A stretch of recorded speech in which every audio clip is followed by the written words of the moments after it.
The Veterans Administration under fire, and the new head of it, well, they may come from the private sector. The White House reportedly putting the head of the Cleveland Clinic on the short list to be the new VA secretary. With more on this, Jessie Jane Duff with Concerned Veterans for America. Jessie Jane, welcome back to the show. So this fella, really well regarded, Vietnam vet, heart doctor, great credentials. What else do we know about his ability to lead an organization as big and sprawling as the VA? Well, it's a highly recognized clinic that he's coming from. It's world-renowned, and so this is an exceptional move on the president's part. I do give him credit for this. Being a veteran, although nice, is not necessary. We need people who can manage healthcare facilities. This is the first step, hopefully, in the right direction. I think the hearings will reveal more. If there's anything questionable, it will come up. But we also need executives to run the hospitals in the VA who have healthcare experience. Many of those veterans don't, many of them do not even know how to manage their own hospitals. Very interesting. Well, you know, the president has tipped his hand to how much he loves the Cleveland Clinic. Here's what he said in 2012 about the Cleveland Clinic. So at Cleveland Clinic, one of the best healthcare systems in the world, they actually provide great care, cheaper than average. And the reason they do is because they do some smart things. They say, if a patient's coming in, let's get all the doctors together at once, do one test instead of having the patient run around with 10 tests.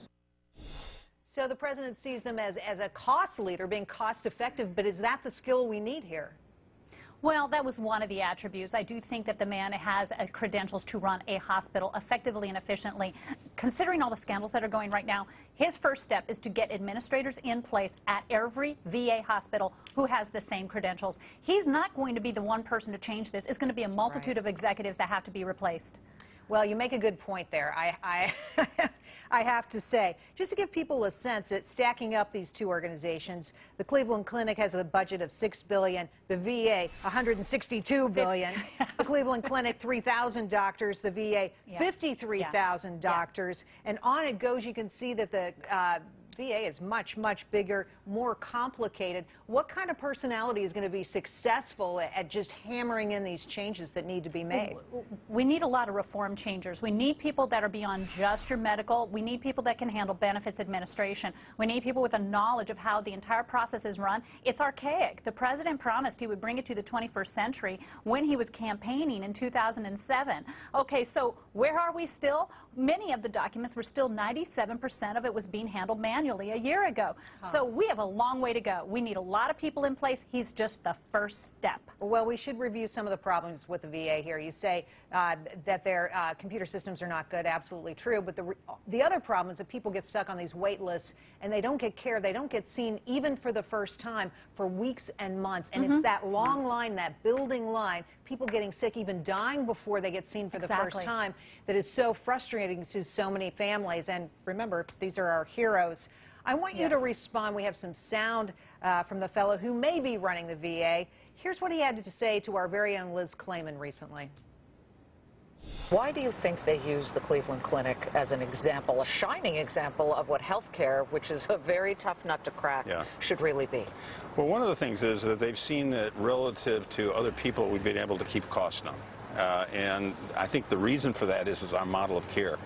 For example, the doctors are all employed, they're all salaried, and they have no financial incentive to do more or to do less. And for that reason, we don't see extra tests, we don't see extra procedures, and that keeps the cost under control. I want to know what you made of that sound, but also how quickly do they need to move on this? Okay, so first we need to move quickly. Second, what he said were some of the exact problems that we saw within the VA. They were doing excessive testing in 2010 in Harlingen, Texas. Men had to have screenings pop 3 times before they could get a colonoscopy. By then, it was stage 4 cancer, way too late. In other parts of the nation, we've got doctors that are working. They got 8 cardiologists in Albuquerque, New Mexico, but only have 3 working at a time, seeing 2 patients a day, which one in a private practice could see as many that they see in a week in 2 days. So when he's talking cost effective, he's also talking being more resourceful, not plugging more money into this problem, using what you have, using it effectively, not giving out ludicrous bonuses and giving them a false incentive to perform egregiously. I don't know if you can be efficient in a government agency, right? Just kidding. Touche. Jessie, we can definitely try, though, and thank you for coming on tonight. Thank you for having me.